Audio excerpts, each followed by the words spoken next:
Ghost horror story. The night was a shroud of impenetrable darkness, as an eerie stillness hung over the ancient mansion known as Ravenswood Manor. The moon, veiled by heavy clouds, cast sporadic, feeble glimmers of light that seemed to struggle against the oppressive gloom. A chilling wind whispered through the gnarled branches of the looming oak trees that surrounded the mansion, their skeletal fingers reaching out towards the building like malevolent specters. Dr. Samuel Carter, a renowned paranormal investigator, stood before the imposing wrought iron gates of Ravenswood Manor, his heart pounding in his chest. He had been summoned by a desperate family who claimed that their ancestral home was plagued by an otherworldly presence. As he looked up at the dilapidated structure, its windows shattered and ivy creeping up the crumbling walls, he couldn't help but feel a sense of foreboding. As he pushed open the creaking gate, a heavy mist began to seep from the ground, swirling around his feet like a ghostly serpent. The very air seemed to grow colder, and Dr. Carter's breath formed misty clouds in front of him as he cautiously approached the mansion's entrance. Inside, the mansion was a labyrinth of dark, winding corridors, each seemingly more decrepit than the last.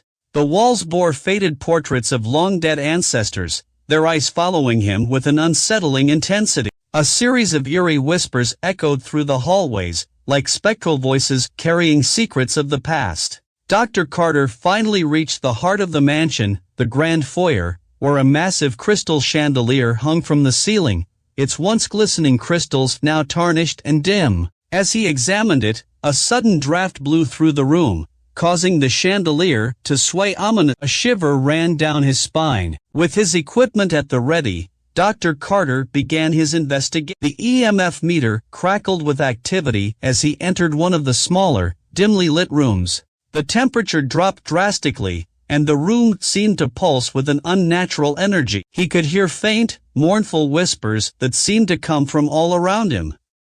As he moved deeper into the room, a figure materialized before him. It was a woman, dressed in a tattered Victorian gown, her face twisted in anguish. Her eyes, empty and hollow, bore into his soul. Dr. Carter's heart raced as he realized he was in the presence of a restless spirit. In a trembling voice, he spoke, "Who are you?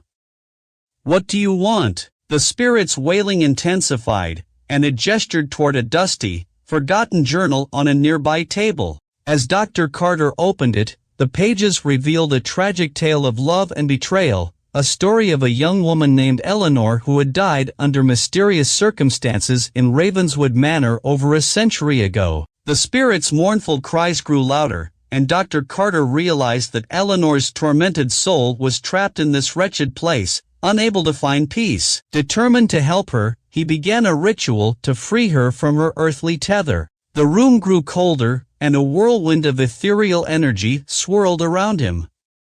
With a final, anguished cry, Eleanor's spirit was released, vanishing into the darkness. The mansion itself seemed to sigh in relief, and the oppressive atmosphere lifted. As Dr. Carter stepped out into the night, the once ominous mansion now stood silent and still. He had put to rest the restless spirit that had haunted Ravenswood Manor for generations, but he couldn't shake the feeling that some secrets of the past would forever remain buried within its walls.